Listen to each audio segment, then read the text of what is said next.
सीता जी की खोज में। दृष्ट्वा रामं समासीनं गुहाद्वार शिलातले चैलाजिनधरं श्यामं जटामौलिविराजितं विशालनयनं शान्तं स्मितचारुमुखाम्बुजं सीताविरहस्तप्तं पश्यन्तं मृगपक्षिणः। प्रवर्षण पर्वत पर गुफा के द्वार के आगे एक विशाल शिला पर श्री रघुनाथ जी अकेले विराजे हुए थे। सुग्रीव ने साष्टांग वंदन करके प्रभु से क्षमा मांगी। परमात्मा जीव का अपराध भूल जाते हैं। राम जी ने सुग्रीव जी को पास बैठाया और कुशल समाचार पूछा। सुग्रीव ने कहा, नाथ आप चिंता मत करो, वानर आ गए हैं। कितने भी 10 हाथियों का बल धारण करने वाले हैं तो कितने ही 100 हाथी का बल धारण करने वाले हैं, कितने ही तो 1000 हाथियों का बल धारण करने वाले हैं। ऐसे महान वीर बानर जो देवताओं के अंश से उत्पन्न हुए हैं, आपके लिए प्राण त्यागने को तैयार हैं। आप चिंता न करें।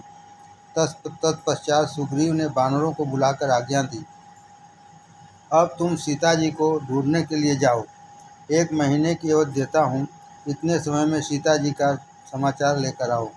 अवधि बीतने पर श्री सीता जी का समाचार लिए बिना जो आएगा वह मेरे हाथों मारा जाएगा। यह राम जी का काम है। देह धरे कर यह फल भाई, भजी राम सब काम बिहाई। सोई गुणज्ञ सोई बड़ भागी, जो रघुवीर चरण अनुरागी। रामायण में इस स्थल पर चारों दिशाओं का बहुत वर्णन आया है। बानरों के यूथ बनाकर उनको पृथक पृथक चारों दिशाओं में भेजा गया। नल, नील, जामवंत और हनुमान जी को दक्षिण दिशा में जाने की आज्ञा दी गई। अंगद जी को कहा गया, तुम भी इनके साथ जाओ।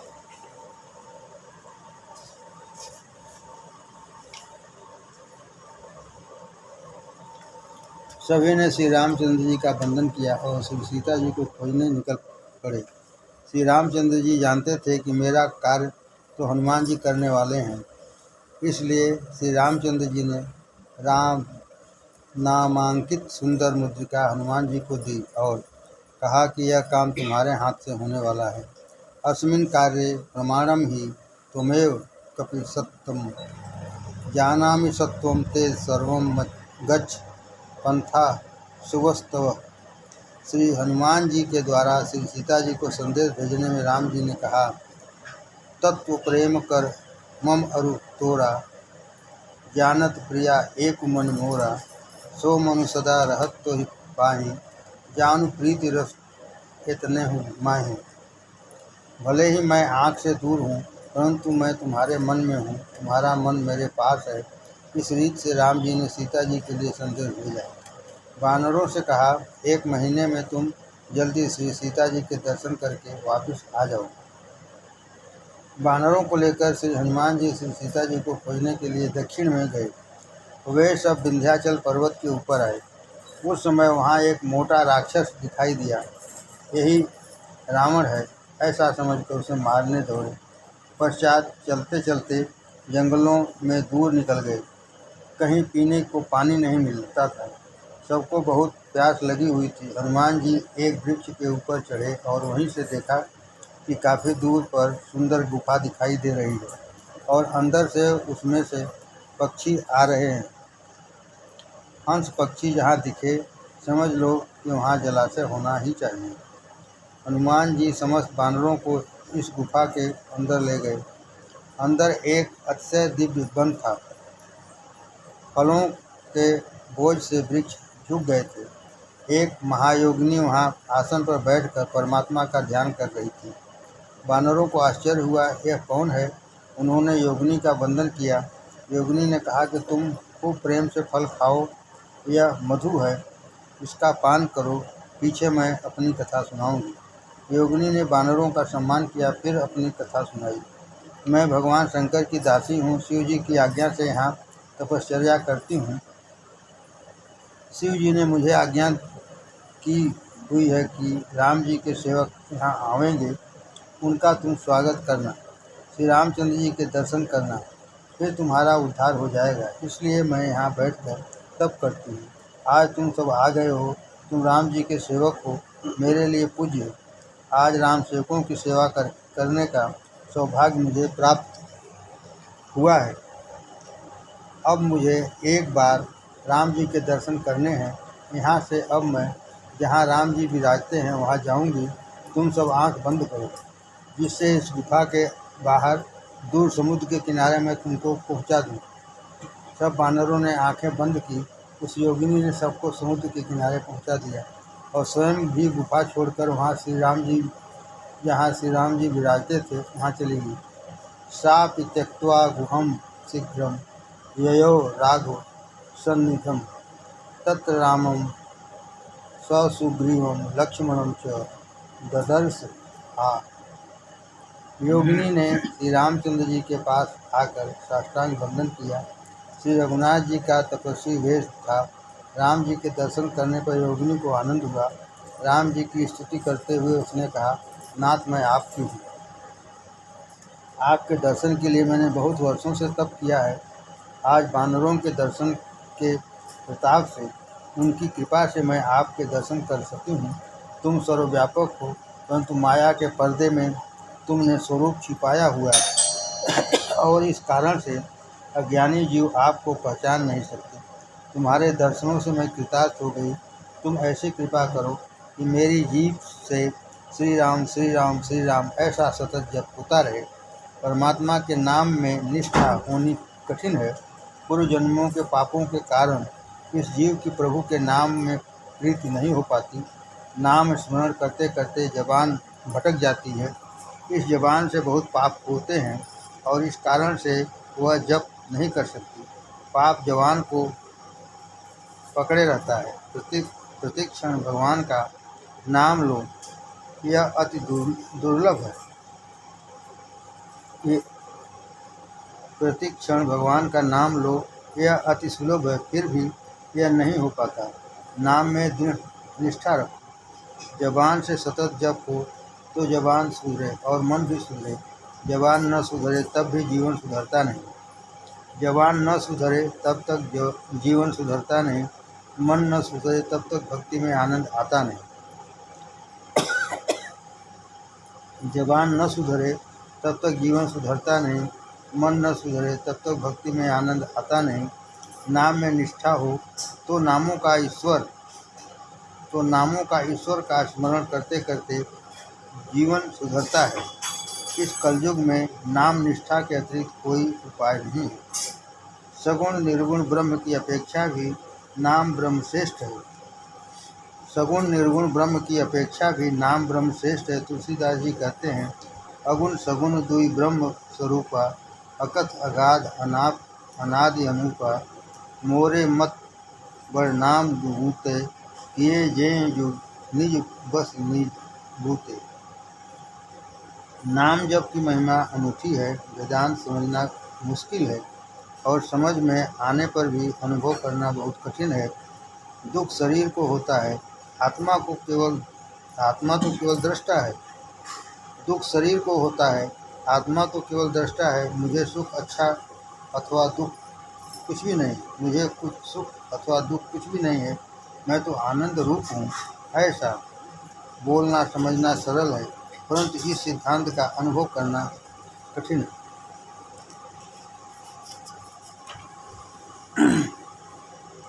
जबकि नाम स्मरण अत्यंत ही सरल है। जीव को अपने अधीन रखो तो प्रभु के नाम का जप करना सरल है और भगवान का नाम भी अति सुलभ है। जप बिना जीवन सुधरता नहीं। नाम ब्रह्म की उपासना न करें तब तक मन शुद्ध होता नहीं। जप बिना जीवन सुधरता नहीं।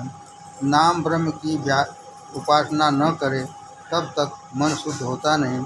घर में एक ही दीपक हो तो लोग उस दीपक को देहरी पर रखते हैं। देहरी के ऊपर दीपक रखने से अंदर भी उजाला होता है और बाहर भी उजाला होता है। तुम्हारे अंदर स्थिर रूप से उजाला रहे, ऐसी इच्छा हो तो जीव रूपी देहरी पर श्री राम नाम रूपी दीपक रखो। इस दीपक से तुम्हारे अंदर और बाहर उजाला होगा। राम नाम मणि दीप धरो, जी देहरी द्वार, तुलसी भीतर बाहि रहूं, जो चाहस उजियार। यह शरीर ही घर है, शरीर घर के अंदर जीव ही डेहरी है। इस डेहरी पर राम नाम रूपी दीपक रखो। ठाकुर जी को दीपक की आवश्यकता नहीं है, भगवान तो स्वयं प्रकाश हैं। दीपक जलाने अथवा आरती उतारने से भगवान के घर में प्रकाश नहीं होता है, उसका प्रकाश तो तुम्हारे हृदय में ही होगा। मनुष्य के मन में अंधेरा है, वासना ही अंधकार है, कपट यह अंधकार है, स्वार्थ यह अहंकार है। प्रभु के पास दीपक जलाओगे, तुम्हारे हृदय में उजाला होगा, अंतःकरण में उजाला करना है। प्रभु के पास जब दीपक जलाओ तब भगवान से कहना चाहिए कि मेरे अंदर अंधकार है, आप ऐसी कृपा करो कि मेरे अंदर स्थिर रूप से प्रकाश रहे। दीपक की आवश्यकता तो मुझे अधिक है, आपको दीपक की आवश्यकता नहीं, आप तो स्वयं प्रकाश हो। ईश्वर का अंग स्वयं प्रकाश है। भागवत के 10वें स्कंद में कथा आती है कि गोपियाँ यशोदा जी से फरियाद करने गई कि कन्हैया हमारा माखन खा जाता है। यशोदा माँ ने कहा, तुम अंधेरे में माखन रखो तो कन्हैया को दिखाई नहीं पड़ेगा।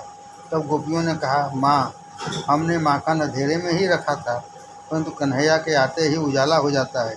इसका श्रीअंग दीपक जैसा है, तेजोमय है। ईश्वर प्रकाशस्य नहीं है, स्वयं प्रकाश है। परमात्मा को दीपक की आवश्यकता नहीं, दीपक की आवश्यकता मनुष्य को है। मनुष्य मूर्ख नहीं, परंतु मनुष्य स्थिर रूप से चतुर भी नहीं। यह किस समय पाप कर बैठे यह कहा नहीं जा सकता। अंदर सदैव प्रकाश रहे ऐसी इच्छा हो तो जीव रूपी देहरी पर श्री राम रूपी दीपक रखो। योगिनी ने परमात्मा श्री रामचंद्र जी से कहा, त्वद्भक्तेषु सदा संगो, भूयान में प्राकृतेषु न, जिह्वा में राम रामेति भक्त्या वदतु सर्वदा। जिह्वा में राम रामेति भक्त्या वदतु सर्वदा। विलासी लोगों का मुझे कुसंग प्राप्त न हो, आपके भक्तों का संग प्राप्त हो, जिसकी आपके नाम में प्रीति है। ऐसे वैष्णवों का सत्संग मिले, मेरी जीव सतत श्री राम जप करती रहे। जीव से जप करने में एक पैसे का भी खर्च नहीं होता। शरीर को तनिक सी भी कठिनाई नहीं, फिर भी जीव से जप करना सरल नहीं, बहुत ही कठिन है। मनुष्य जीव से जप कर सकता नहीं। प्रभु ने इसे घना समय दिया है, परंतु अतिशय पाप किए हैं, वे पाप जीव को पकड़े रहते हैं। पापों को ऐसा लगता है कि मनुष्य जप करेगा तो हमारा नाश हो जाएगा, इसलिए पाप उसे जप करने में से रोकते हैं। इस जीव को समझाओगे तब यह धीरे धीरे सुधरेगी। जीव को कहो कि तुम्हें पेड़ा बर्फी खाने की इच्छा हो तो मैं बाजार में जाकर ले आता हूँ और तुम्हें खिलाता हूँ। जो मांगे वही तुझे देने को तैयार हूँ, परंतु मैं तुझे रोज़ कहता हूँ कि श्री राम का, श्री कृष्ण का नाम का जप किया कर, परंतु मेरा कहा तू मानती नहीं। मैं अनेक बार तुझे प्रेम से समझा कर कहता हूँ, अब तू नहीं मानेगी तो तेरे लिए सजा करनी पड़ेगी। तुम्हारे गांव में कहीं पर नीम का पेड़ होगा, नीम के थोड़े पत्ते ले आओ, उनको कूट कर रस निकाल लो और 12-1 बजे जब खूब भूख लगे उस समय जीव को यह रस पिला दो। लूली जीव थू थू थू करने लगेगी, कहेगी यह क्या है। तब उससे कहना कि तू कड़वा बहुत बोलती है, तू प्रभु के नाम का जप नहीं करती है, इसलिए तेरे लिए यह सजा है। 5-10 बार जिह्वा को यह नीम का रस पिलाओगे तो यह बेचारी ठिकाने आ जाएगी। तुम्हारी जीभ को तुम ही नहीं सुधारोगे, तुम अंकुश में नहीं रखोगे तो कौन दूसरा सुधारेगा? दूसरा कौन अंकुश रखेगा? तुम ध्यान में रखो, प्रभु ने देखने के लिए 2 आँखें दी हैं, सुनने के लिए कान भी 2 दिए हैं, श्वास लेने के लिए 2 नथुने दिए हैं। एक आँख से भी मनुष्य देख सकता है, एक कान से भी सुन सकता है, एक नथुने से भी श्वास पूरा ले सकता है। फिर प्रभु ने 2 आँख, 2 कान, 2 नथुने दिए, परंतु प्रभु ने 2 काम करने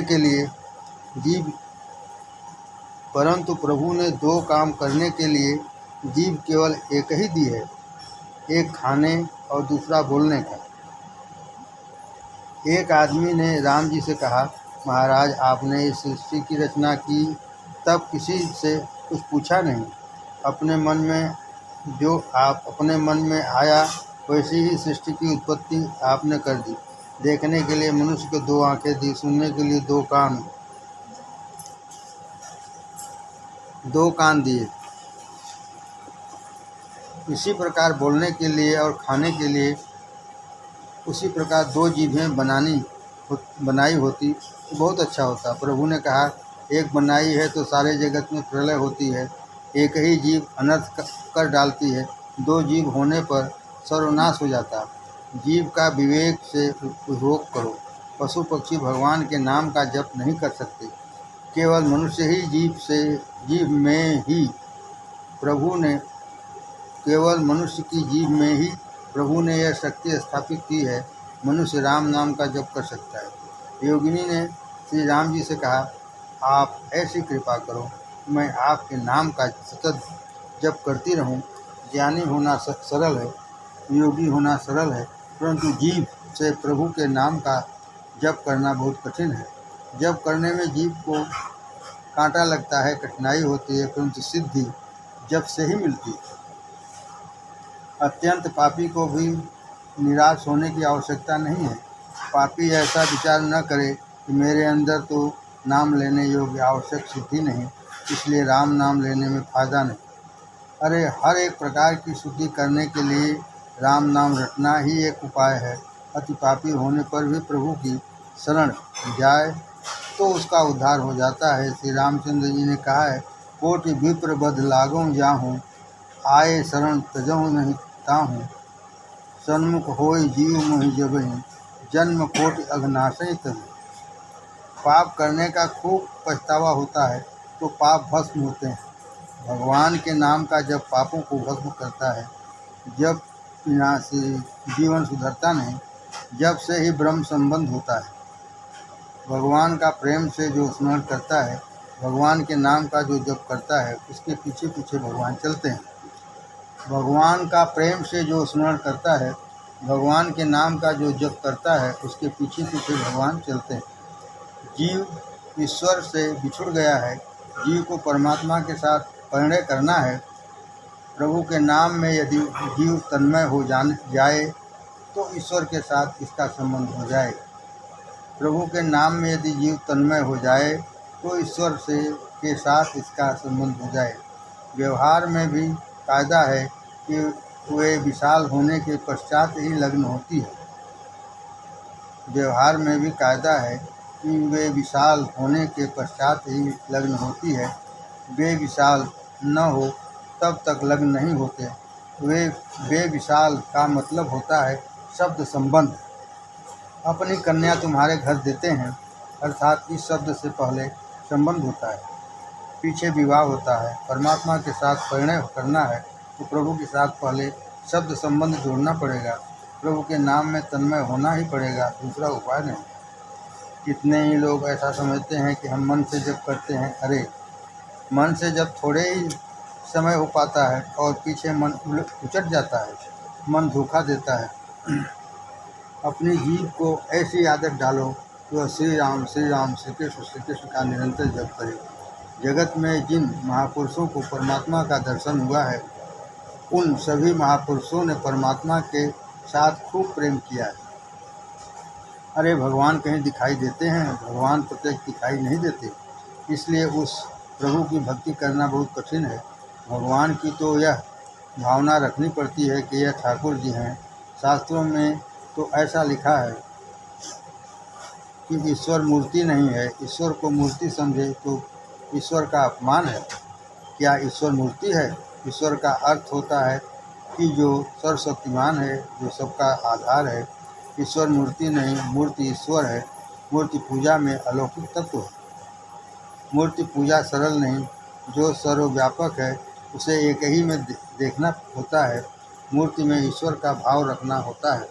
मूर्ति ईश्वर हो सकती है। परमात्मा के प्रत्यक्ष दर्शन हो जाए तो कदाचित कोई प्रभु के साथ प्रेम कर सके, परंतु भगवान के प्रत्यक्ष दर्शन होते नहीं, वहाँ तो भावना रखनी पड़ती है। परमात्मा का रूप नहीं दिखाई देता, प्रभु का नाम दिख पड़ता है, अनुभव होता है। परमात्मा श्री रामचंद्र जी ने योगिनी को आज्ञा दी कि यहाँ से बद्रिकाश्रम जाओ, तुम्हारा जीवन वहाँ नारायण के दर्शन ध्यान से परिपूर्ण होगा, जिससे मेरे धाम को प्राप्त करोगी। बद्रिकाश्रम अति दिव्य भूमि है, तपोभूमि है, जिसको लोग बद्रिकाश्रम कहते हैं। उसका मूल नाम विशाल क्षेत्र है। विशाल राजा ने वहाँ तपश्चर्या की थी, इसलिए उसे विशाल क्षेत्र कहते हैं। विशाल राजा से वहाँ प्रभु ने वरदान मांगने को कहा, तब राजा ने कहा, नाथ, मैं तुम्हारा सतत दर्शन करता रहूं, यह वरदान दीजिए। प्रभु प्रसन्न हुए और अन्य अधिक कुछ मांगने को कहा। राजा ने कहा, हजारों वर्षों तक मैंने तपश्चर्या की, तब आपके दर्शन हुए हैं, परंतु प्रभु ऐसी परीक्षा शक्ति मत करना। इस क्षेत्र में मैंने तप किया है, यहाँ जो कोई तप करे उसे तुरंत आपके दर्शन हो जाया करें। प्रभु ने कहा, तथास्तु। बद्रिकाश्रम की ऐसी महिमा है। भारत के प्रधान देव नारायण हैं। सब अवतारों की समाप्ति होती है, इन नारायण की समाप्ति नहीं होती है और होनी भी नहीं है। भारत की प्रजा का कल्याण करने के लिए नारायण आज भी तपश्चर्या करते हैं। बद्री नारायण तब ध्यान का आदर्श जगत को बतलाते हैं कि मैं ईश्वर हूँ, फिर भी ध्यान तप करता हूँ। तपश्चर्या के बिना शांति नहीं मिलती। पीछे फिर शंकराचार्य महाराज ने बद्रिकाश्रम में बद्री नारायण भगवान की स्थापना की। शंकराचार्य जी ने नर नारायण के दर्शन किए। शंकराचार्य तो महान योगी थे। उन्होंने भगवान से कहा, मैंने तो आपके दर्शन किए, परंतु कलयुग के भोगी मनुष्य भी आपके दर्शन कर सकें, ऐसा कृपा करो। भगवान ने तब शंकराचार्य को आदेश दिया कि बद्री नारायण में नारायण कुंड है, उसमें स्नान करो। वहाँ से तुमको मेरी मूर्ति मिले, उसका स्थापना करो। मेरी मूर्ति का जो दर्शन करेंगे उनको मेरे प्रत्यक्ष दर्शन करने का जितना फल मिलेगा। उसी के अनुसार श्री शंकराचार्य जी ने बद्री नारायण भगवान की स्थापना की है। जो जाए बद्री उसकी काया सुधरी। बद्री क्षेत्र का भारत में अखंड महत्व रहा है। श्रुत्वा रघुत्तमोचो अमृतम सार कल्पम गत्वा तदैव बद्री तरु खंड जुष्टम तीर्थ तदा रघुपति मनसा स्मरन्ति त्यक्त्वा कलेवर मवाप परम पदम सा। श्री रामचंद्र जी की आज्ञा के अनुसार योगिनी बद्रिकाश्रम जाकर आदि नारायण परमात्मा का आराधन करके कृतार्थ हुई और परम धाम को प्राप्त हो गई। इस घोर समुद्र के किनारे पहुँचे हुए बानर विचार में पड़े कि इतना बड़ा समुद्र किस प्रकार पार किया जाए। इतने ही में समुद्र के किनारे संपाति से इनकी भेंट हुई। संपाति बानरों को मारने के लिए तैयार हुआ। तब अंगद बोले कि गिद्धराज जटायु ने तो राम सेवा के लिए प्राणों तक का त्याग किया, हम तो राम जी की सेवा करने के लिए आए हुए हैं और यह तो हमको मारने के लिए तैयार हो रहा है। संपाति जटायु का भाई था। संपाति ने कहा, मेरे भाई का तुम नाम ले रहे हो, मेरा भाई कहाँ है? बानरों ने संपाति को सब कथा सुनाई। उसको सुनकर संपाति ने कहा, मैं अतिशय वृद्ध हो गया हूँ, मैं तुम्हारी मदद तो नहीं कर सकता, परंतु मुझे दिख रहा है कि लंका में अशोक वन में सीता जी विराजी हुई हैं। यहाँ से 100 योजन दूर समुद्र के बीच में त्रिकुट पर्वत के ऊपर लंका नाम की नगरी है, वहाँ सीता जी विराजी हुई हैं। तुम में जो कोई इस 100 योजन के समुद्र को लांघ सके वह वहाँ पर सीता जी से मिलकर वापस आ सकता है। अब तुम सब मन में विचार करो, तुम में से कौन है ऐसा शक्तिशाली है। यन्नाम स्मृति माततोयम तोपम रमितं संसारवारान्निधिं तीर्त्वा गच्छति दुर्जनोऽपि परं विष्णो पदं शाश्वतं। तस्यैव स्थितकारिणीं स्त्री जगतां रामस्य भक्ता प्रिया। यूयं किं न समुद्रमात्रतरणे शक्ता कथं वानरा। हे वानरों, जिनके नाम स्मरण मात्र से अति दुर्जन भी इस अपार संसार सागर को पार करके परम पद प्राप्त कर लेता है, उन श्री राम के तुम तो प्रिय भक्तजन हो, फिर तुमको इस क्षुद्र समुद्र को पार करने में क्या कठिनाई हो सकती है। ऐसा कहकर संपाति वहाँ से चला गया। पीछे वानरों की सभा जुटी। अंगद ने पूछा कि तुम में से कौन ऐसा शक्तिशाली है जो 100 योजन के समुद्र को पार कर सके। सभी सेनापति चुप रहे। किसी ने कहा मैं 10 योजन पार कर सकता हूँ, किसी ने 12 योजन की बात कही, किसी ने कुछ और अधिक जानने की बात कहा, परंतु 100 योजन पार करने की शक्ति तो कोई भी नहीं बतला सका। अंगद लाल ने कहा मैं 100 योजन समुद्र पार कर जाऊंगा, परंतु फिर वापस आ सकूंगा क्या निश्चित रूप से नहीं कह सकता। जब सभी वानर हताश होकर बैठ गए, तब जामवंत ने अंगद लाल से कहा बेटा, अपने बीच में एक ऐसा वीर पुरुष है जो इस कार्य को सरलता से कर सकता है। ऐसा कहकर जामवंत जी हनुमान जी की ओर मुड़े और बोले, कहें रीछ पति सुनु हनुमाना, का चुप साध रहूं बलवाना, पवन तनय बल पवन समाना, बुद्धि विवेक विज्ञान निधाना, कवन सो काज कठिन जग माही, जो नहीं हो तात तुहि पाही, राम काज लगी तो अवतारा। अरे वीर हनुमान, तुम चुप क्यों बैठे हो? तुम तो वायुपुत्र हो, पवन के समान हो, बलवान हो, अत्यंत ही बुद्धिशाली हो, विवेकी हो, ज्ञानी हो। इस पृथ्वी पर ऐसा कौन सा काम है जो तुम्हारे लिए साध्य न हो। राम जी के कार्य के लिए भी तुम्हारा जन्म हुआ है। जिस समय तुम्हारा जन्म हुआ था उसी समय तुम सूर्य को फल समझकर खाने के लिए दौड़े थे। तुम्हारे पराक्रम का वर्णन कौन कर सकता है। जल्दी उठो, तुम्हारा कार्य सिद्ध करने का यही समय आया है। अस्त्वद बल महात्यम को वा शक्रोति वर्णितुम उत्तिष्ठ कुरु, रामस्य कार्य नहीं पाह सुब्रत। जामवंत के वचन सुनकर हनुमान जी को आवेश आ गया। देव बनने की और दूसरों को देव बनाने की शक्ति आत्मा में है, परंतु आत्मशक्ति को जागृत करने की आवश्यकता है। हनुमान जी समर्थ थे, परंतु जामवंत ने उनको स्वरूप का ज्ञान कराया, तब उनको आत्मशक्ति का ज्ञान हुआ। आत्मशक्ति सत्संग से जागृत होती है। आत्मशक्ति सत्संग से जागृत होती है। सत्संग के बिना जीवन में दिव्यता नहीं आती। हनुमान जी ने आवेश में आकर जामवंत से कहा, बोलो तुम्हारी क्या इच्छा है। तुम्हारी इच्छा हो तो लंका के साथ रावण को उठाकर समुद्र में डुबो दूं। जामवंत ने यह आवेश देखा। उन्होंने हनुमान जी से कहा, जल्दबाजी में काम करना नहीं। लंका को डुबा दोगे तो फिर जानकी जी भी उस समुद्र में डूब जाएंगी। तुम तो श्री सीता जी कहाँ बैठी हुई हैं, इसका समाचार लेकर वापस आ जाओ। श्री हनुमान जी 100 योजन के विशाल समुद्र को लांघ जाने के लिए तैयार हुए। सीताराम सीताराम सीताराम का सतत जप करते रहते थे। राम जी की अलौकिक शक्ति हनुमान जी को प्राप्त हो गई। यत् तत् विशुद्धानुभव मात्रे में एकम स्वतेजसा ध्वस्त गुणम व्यवस्थमम प्रत्यम प्रशांतम सुधियोपल्लम